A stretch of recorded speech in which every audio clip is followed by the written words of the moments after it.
Serving your town and all of northern Michigan, this is 7 and 4 News at 6.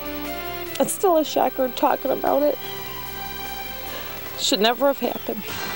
A 4th of July celebration turned deadly. Investigators in Clare County say a man murdered his estranged wife and then turned the gun on himself. Good evening. I'm Mark Chalet. And I'm Kate Fox. Diana is down at the Cherry Festival. We'll have reports from her coming up. But first tonight, we begin in Clare County, where officials are investigating what they believe to be a murder-suicide. It all happened yesterday at a home on Cortez Road on Bass Lake in Garfield Township in Clare County. Investigators say Randall Cram and Carrie Cram were found dead in a bedroom. Investigators believe he shot her multiple times and then himself. The couple had been separated, and officials say Carrie had been living with her parents. Randall Cram had been living in Cedar in Leelanau County. It was during the time the fireworks were being set off, so one of the witnesses says they thought they heard a firework very close, several reports of a firework, and it possibly could have been the handgun. All I know is she was just a beautiful, spirited, happy-go-lucky, joy to be around. I haven't seen her in a couple years. I got to give her a hug on Saturday when I saw her. The Michigan State Police Crime Lab was called to help the Clare County Sheriff's Office investigate the crime scene. An autopsy has been scheduled to determine the exact cause of death. A 71-year-old Crawford County man has been charged in the shooting death of his brother. 71-year-old Paul Easterly was arraigned on homicide murder charges this morning. Yesterday, Crawford County deputies removed more than 50 guns from the suspect's home off of Manistee River Road and County Road 612. Investigators say Easterly shot his brother Mark in the leg, hitting a major artery during an argument on Sunday night. Easterly's being held without bond. To the charge of first-degree murder, verdict as to count 1. We, the jury, find the defendant not guilty.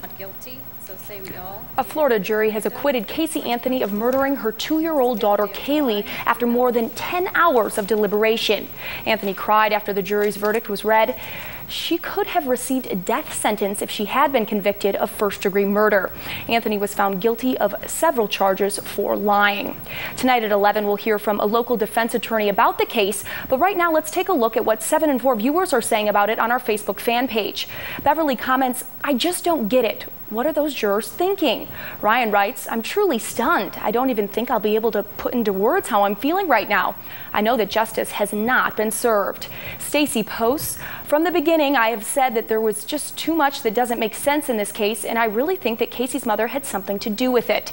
To share your thoughts, like us on our Facebook fan page, Up North Live. We also want you to vote in tonight's Your Point of View online poll. We ask, do you think the jury in the Casey Anthony trial came to the right verdict? Log on, cast your vote. We'll have those results coming up. A Mayo man is dead after losing control of his car at an annual Hillman street drag racing competition. The car rolled and crashed into a utility pole on Sunday. 7 4's Andrew Keller shows us how the tragedy could change or even end this long-time Montmorency County event.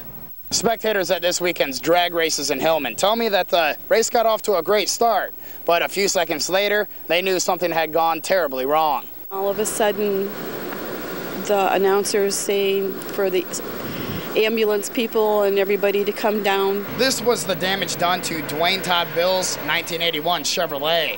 His car wrapped around and sheared the old utility pole that was here but has since been replaced. The car left a debris trail and Bill's was killed.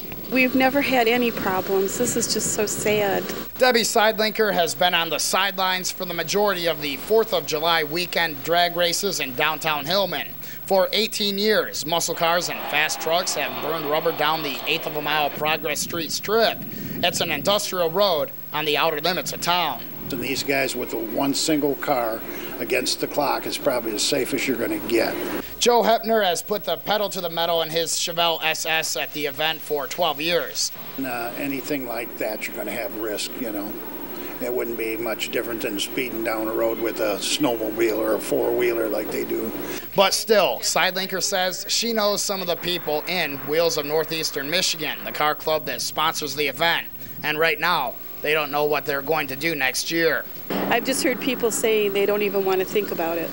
They just don't even want to think of ever doing it again. That would be awful. I mean, we have 18 years, no problems. It would be a shame to shut it down. A car club spokesperson told me they're going to look into changes but would not say any more.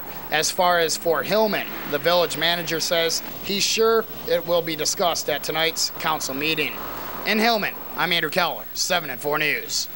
All right, thanks, Andrew. 2 people were sent to the hospital after an apartment fire in Charlevoix. The fire broke out around 10:20 last night at the home on State Street. When crews arrived, flames were shooting from the second-story windows of the 3-story home. 2 people were there at the time and got out. They were taken to the hospital and are expected to recover. It took the firefighters 6 hours to put out the blaze. The home was extensively damaged. Continuing our series, Schools in Crisis, Traverse City School District is privatizing its guest teacher program in an effort to save thousands of dollars. TCAP's Board of Education recently gave administrators the go-ahead to outsource non-retiree guest teachers, coaches, and substitute support staff. So this move will actually save the district more than $160,000 per year. The district will work up a contract this summer with Professional Contract Management Incorporated to provide these services starting this fall. Time for tonight's Facebook story of the day. The sun is shining bright, and that means applying sunblock is key to protecting your skin. But how do you make sure you're doing it right? 7 and 4 News talked with dermatologist Dr. Mark Schwanders in Williamsburg, who says you need to apply sunscreen 30 minutes before sun exposure to let it bind to the skin. The doctor says even if your sunscreen says waterproof, he recommends reapplying it if you're sweating or each time you get out of the water. Many things we can't control. We can't control our fair skin, our blue eyes, our red or blonde hair, but we can control sun protection. So the best thing we can do as individuals to help reduce the incidence of skin cancer is protect ourselves from the sun. The doctor also urges folks to use at least SPF 15 and says lotions and sprays will give the same coverage. The old saying goes, time is money. But just how much do we spend in order to save a little time? You know, almost every day we pay someone to do something we could probably do ourselves. All this month, our fact finders are taking a look at the cost of convenience. Tonight, taking care of your car. Every 3,000 miles, you pay about $30 for an oil change. Is it worth it?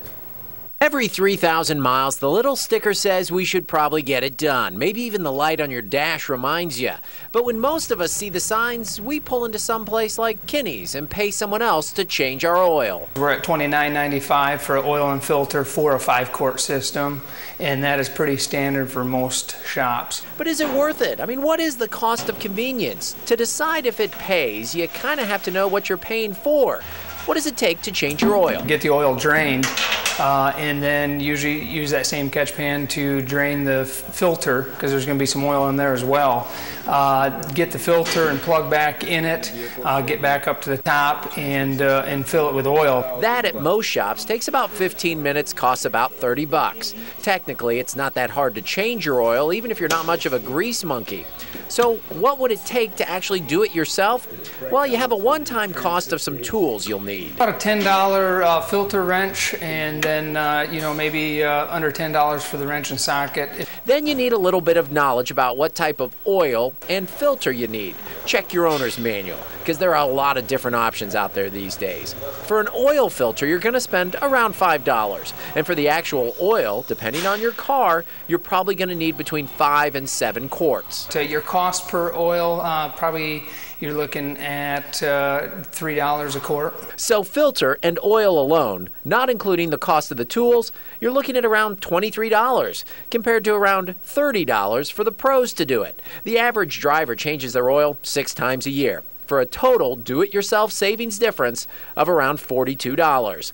The professionals point out 2 things. First, it's not a lot of savings doing it yourself. And second, when you pay the pros, even with a standard oil change, you get some of their knowledge for the couple of buck difference. Yeah, we're going to do a full inspection on it for you. So while it's in, we're going to be looking at things like belts, hoses, fluid levels, primarily like your transmission, your antifreeze, your brake fluid, your power steering fluid. Take a good look at your tires, the air pressure. I'll look at the tires, see if they need to be rotated or if maybe we've got an alignment issue going on with those tires.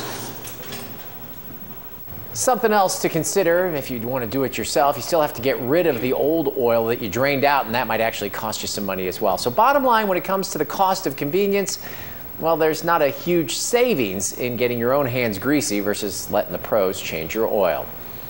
If you have something you'd like us to look into in terms of the cost and convenience, go to our website, upnorthlive.com. You can leave a comment with your thoughts. The history of the Grand Traverse region was celebrated at the National Cherry Festival today. It is Heritage Day, which means a mix of events honoring the area's culture. 7-4's Diana Fairbanks is live down at the Cherry Festival. Diana, what's going on down there?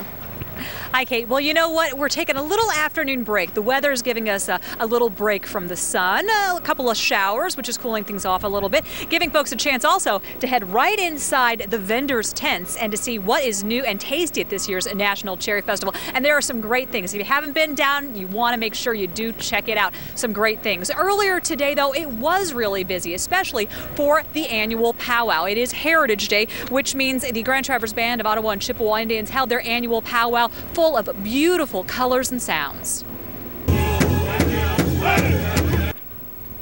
That's right, the Grand Traverse Band of Ottawa and Chippewa Indians held their annual powwow down at the open space. You could also see Native American arts and crafts and sample traditional Native American food as well for vendors and everyone who wanted to sample those kinds of things. It was really a gorgeous event. Also today at the National Cherry Festival, the Cherry Queen and her court honored cherry industry leaders. A ceremony held at the Northwest Michigan Horticultural Research Station. Traverse City-based Cherry Central was given the award for Michigan Agricultural Exporter of the Year. Wallace Huser from Summit Tree Sales was awarded Industry Person of the Year. Congratulations. Chops likes donuts, hence the weighing in at 22 pounds. Meanwhile, over at F&M Park, a crowd favorite, the Kids Pet Show. The winner for most unusual pet was, well, a hedgehog. First time I remember a hedgehog being chosen. There were also awards for ugliest mutt, best dressed owner lookalike, and fat cat.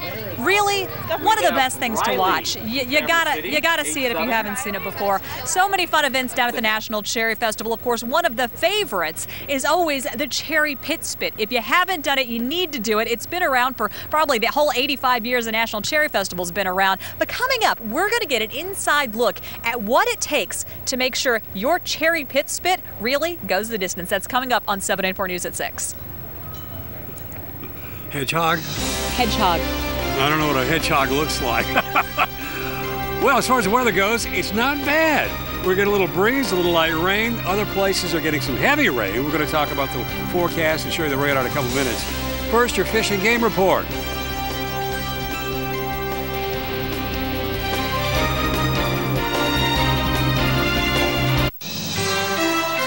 You're watching 7-4 News at 6 with Diana Fairbanks, Mark Cholette, Chief Meteorologist Mark Watkins, and Giacomo Accardo with sports.